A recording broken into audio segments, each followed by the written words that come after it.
Okay, so hello everyone. This is Licheng Zhu and I'm from University College Dublin. I would like to talk about a full-scale 3D CFD model for the Queensferry Crossing with field monitoring data. Because of time limitation, so I will only focus on a domain study.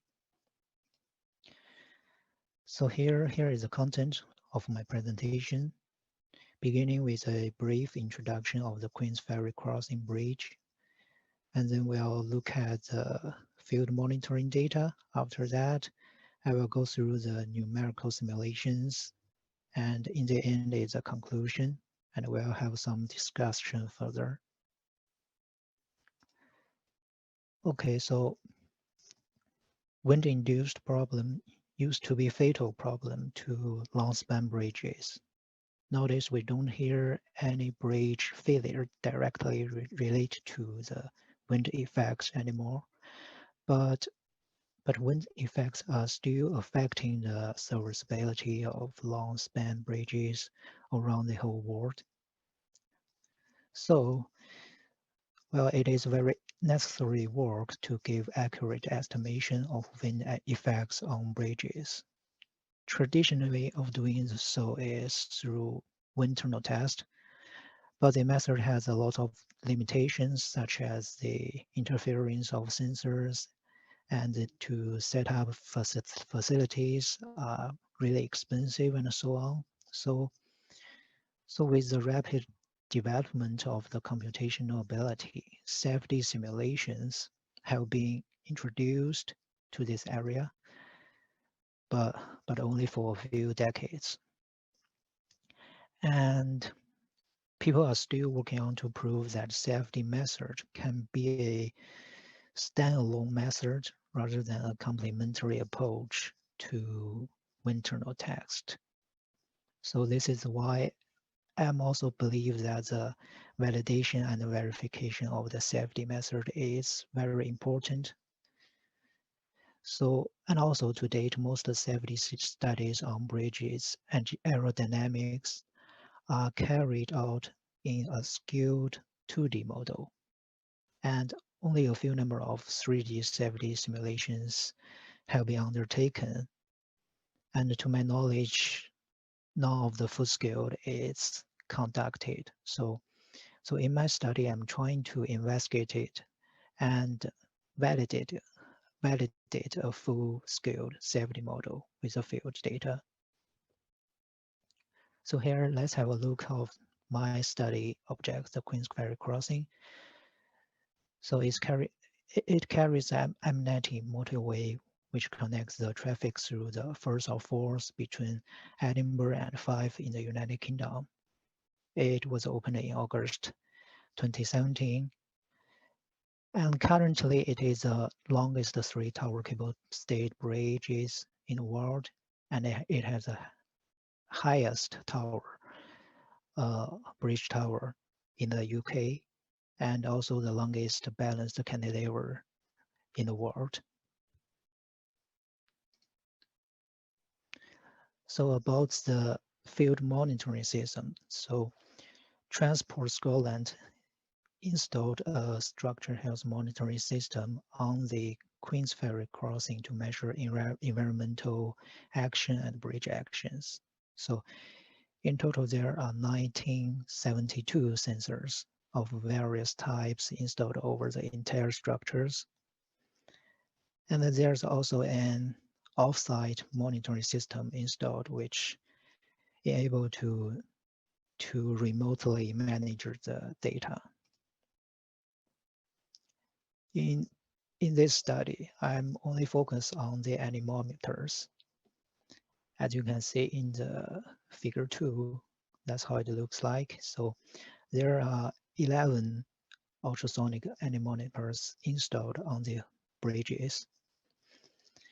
Because I'm only modeling the central tower part of the bridge rather than the whole bridge. So the sensor I'm focusing on is around the central tower one. There are 5 of them. And as you can see in the figure 3, down there, the point A is the location of the tower top, anemometers. Point B and point C are on the deck level on each side of the deck. There are also anemometers on each side of the deck. So I will note it at point BW, which means the west side of the deck, and the point B is the anemometer on the east side, and similar to the point C one. Here you can see a Windrows plot of the monthly wind conditions from July to December of 2020.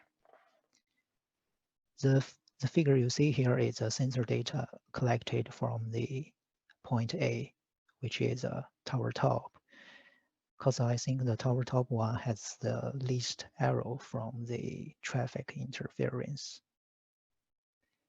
Here we are mostly interested in the high wind conditions. So from the Windrows plot, it can be found that November has the worst wind condition. So I further narrow down the scope and select the 3 periods of time that contains the high-speed wind, and also during that time the wind direction is rather constant. So here in the table, it's the 3 cases I selected. Case A has a main wind direction almost directly from the west direction. Case B has the highest wind speed among the 3 cases, and case C has 30 degrees difference from case A for the wind directions.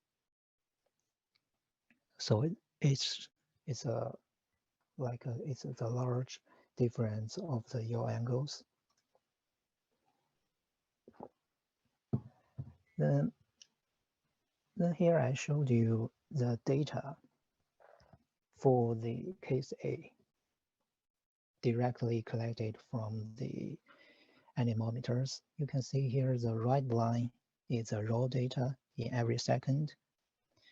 So in order to smooth all those sudden fluctuations, the raw data is firstly averaged in 1 minute average value, which is a green line.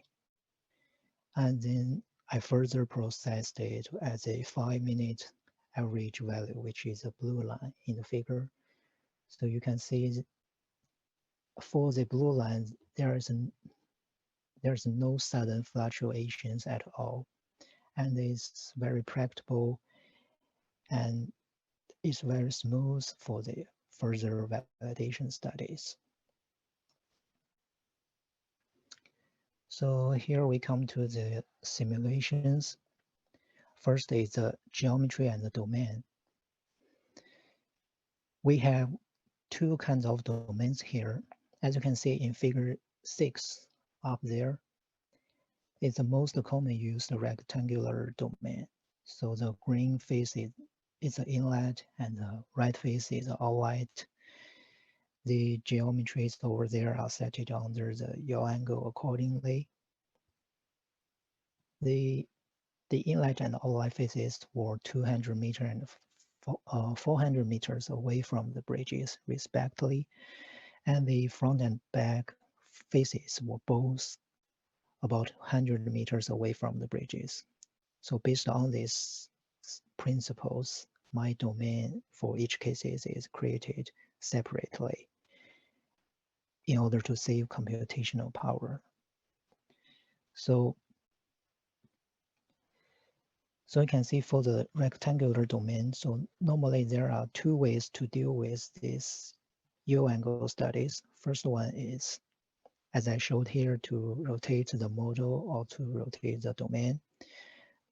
But changes in yaw angles of a model like this is quite likely to face issues such as unsuitable domain size or unsuitable refinement region size.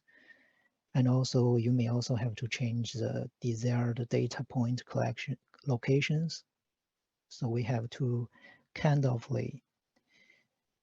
to recreate everything again, which is quite troublesome.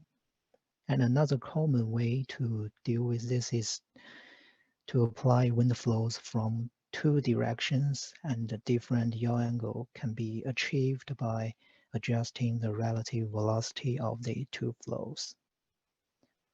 But this method is quite convenient, but the potential turbulence motion caused by the two flows should not be ignored, in my opinion. So to avoid this kind of troublesome, you can see here in figure 7, a cylinder-like domain is designed.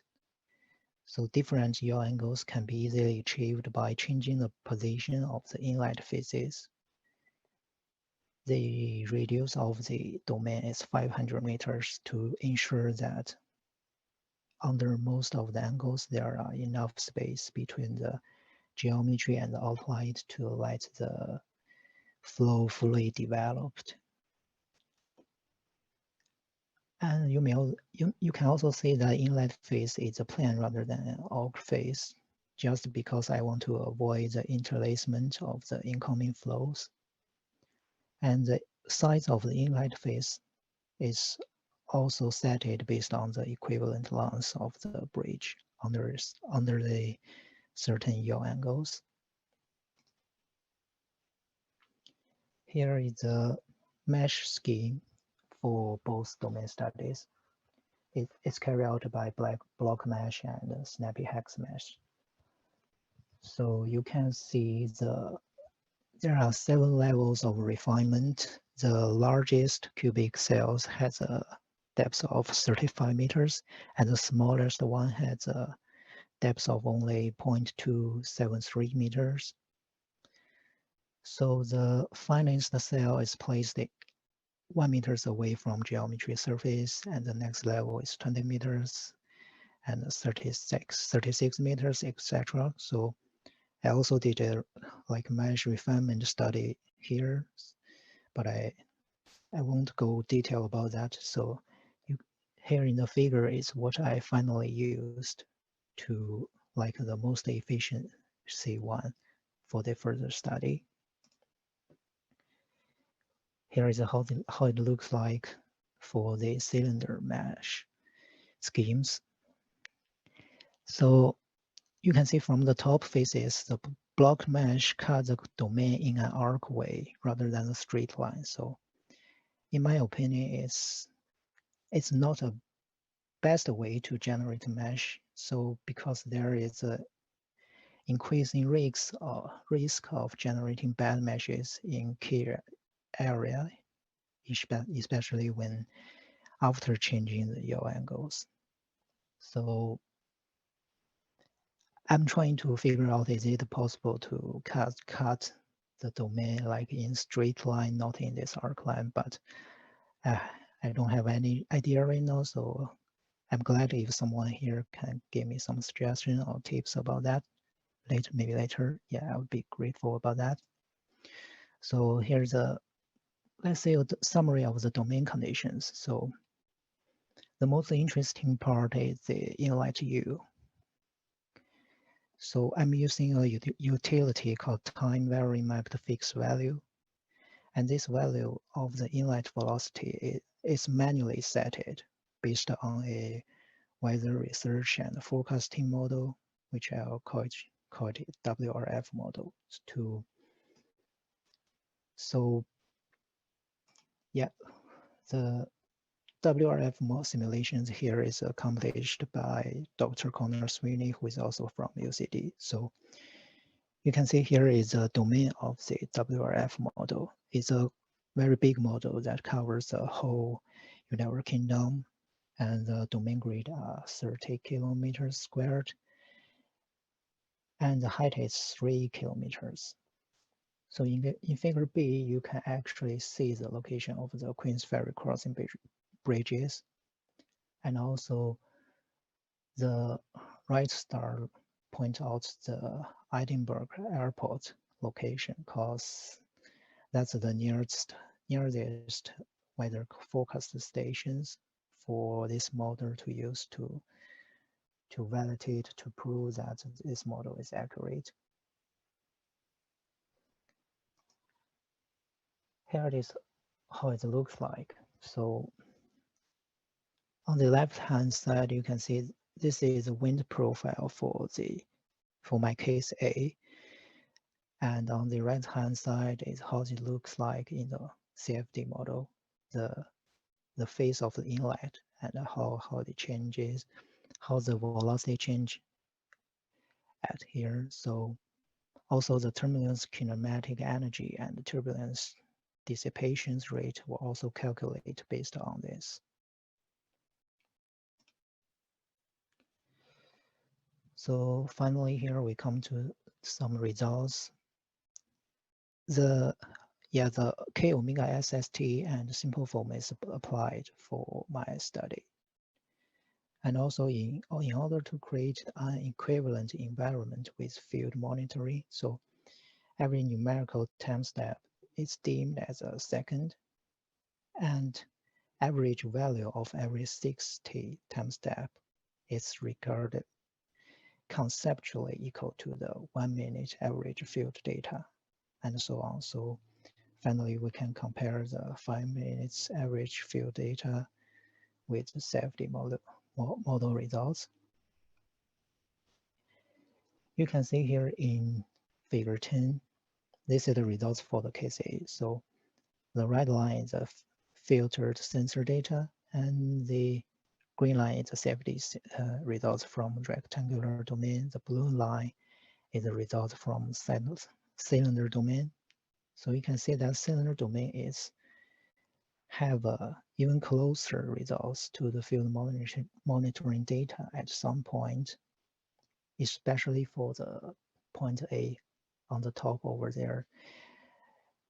So overall, the overall average results difference for rectangular domain is 11.7%, and the cylinder domain achieve a 0.2% lower results difference, which is 11.5.